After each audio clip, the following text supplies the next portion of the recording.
Salut à tous, aujourd'hui on se retrouve donc pour un tout nouveau tutoriel pour apprendre à développer votre site de A à Z. Donc aujourd'hui on se retrouve donc pour créer un espace membre pour votre utilisateur. Qu'est-ce que j'appelle un espace membre? Donc un espace membre, c'est là où on va créer justement un profil pour votre utilisateur. Donc lorsque votre utilisateur va se connecter, en fait il aura son propre profil avec ses informations. Donc ces informations qui lui sont propres. Donc ce qu'on pourrait dire par information, ça pourrait être justement son nom, son prénom, son pseudo, son sexe, son âge, son adresse mail, d'autres informations que vous aurez voulu mettre en complément. Peut-être ses abonnements, s'il est abonné à, voilà, imaginons vous avez un blog, il est abonné à certains articles, s'il a, imaginons, il suit justement des conversations, plein d'autres choses. Donc voilà, donc je vous ai donné déjà quelques petites idées, mais c'est illimité. Donc dedans, en fait, le profil, voilà, ça va vous permettre justement en fait de retrouver plusieurs choses. Mais nous, pour notre profil, qu'est-ce qu'on a besoin? Donc lorsqu'on aura besoin de notre profil, on aura besoin d'une page profil.php et dedans, en fait, on va avoir besoin justement de la session. Donc là, cette fois-ci, on va avoir le rôle de la session. Donc si vous ne connaissez toujours pas mon site web, donc le site du dev, donc je vous le présente. Donc c'est un site justement où vous allez retrouver donc tous les tutoriels sous forme d'articles où vous aurez à chaque fois, vous pourrez avoir la possibilité de récupérer tout le code source sur l'article justement. Et ça, ben voilà, vous pouvez le récupérer quand vous voulez gratuitement, il n'y a pas de souci, il n'y a rien à payer, tout est gratuit.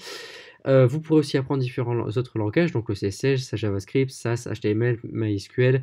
D'autres langages arriveront aussi par la suite au fur et à mesure. Et ça s'étoffera, voilà. Donc maintenant, en fait, vous allez sur la catégorie PHP. Dans la catégorie PHP, vous allez dans Expert créer son site. Et maintenant, on se retrouve ici, voilà, créer un profil.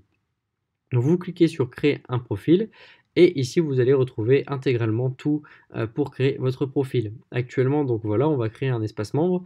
Vous avez la page sur laquelle on va justement mettre le code, le côté PHP, donc l'entête, et le côté HTML, donc que ce soit un formulaire si c'est un formulaire, ou bah, justement la page pour la page, voilà. Donc là aujourd'hui ce qu'on va faire c'est que on va voilà, construire notre profil pour notre utilisateur. Donc ici je me suis connecté avec mon utilisateur qui s'appelle nom test et test avec l'adresse test@gmail.com. Ici je vais sur mon profil et effectivement vous voyez que mon profil est vide. Donc si je vais regarder ici, j'ai créé ma page profil.php et effectivement elle est vide. Donc là, on va récupérer justement donc, le code HTML. Donc vous récupérez tout le code HTML qui est disponible justement sur la page. Vous le collez, voilà, vous faites enregistrer. Ici, vous pouvez enlever les commentaires que j'avais mis.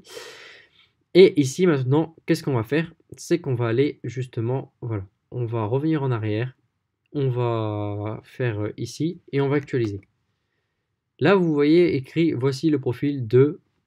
Voilà, des variables, des erreurs, donc ça ce sont des grosses erreurs, on va dire pour le moment très gentilles, pas moches, tout ce qui va bien. Et en fait, je vais vous expliquer pourquoi. Donc on revient sur le code. Effectivement, ici vous voyez, voici le profil de le nom, le prénom, l'adresse, ben, l'idée justement, le mail, le compte, etc. Donc effectivement là, ça provient des données d'une requête et qu'effectivement on n'a pas la requête. Pour avoir la requête, on va sur le site et on va récupérer le code du côté PHP. Je récupère tout ça et je vais mettre voilà, à l'entête de mon document. Hop, je sauvegarde.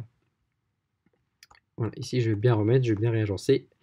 Et ici c'est la même chose. Donc dedans on va regarder pour s'il y a une session. On met toujours la connexion à la base de données.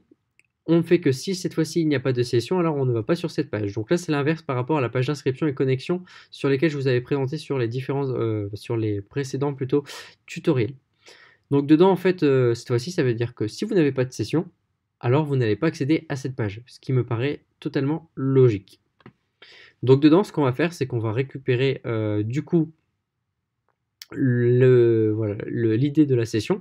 Donc là je vais voilà, mettre le code plus proprement, j'enregistre, on va récupérer les informations de l'utilisateur qui est connecté, donc l'utilisateur en cours, pour afficher son profil.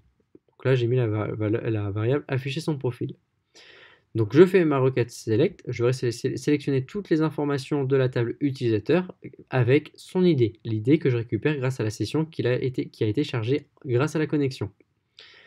Dedans, je vais rechercher donc toutes les informations du profil. N'oubliez pas que le profil est unique grâce à l'idée, donc je vais récupérer forcément une seule ligne. Dedans, cette fois-ci, ça va pouvoir alimenter toutes les variables qui étaient ici.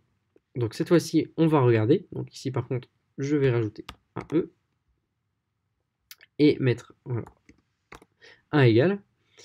Et là, cette fois-ci, je vais charger. Je recharge la page, donc effectivement, il y a une petite erreur, donc ça, il n'y a pas de souci.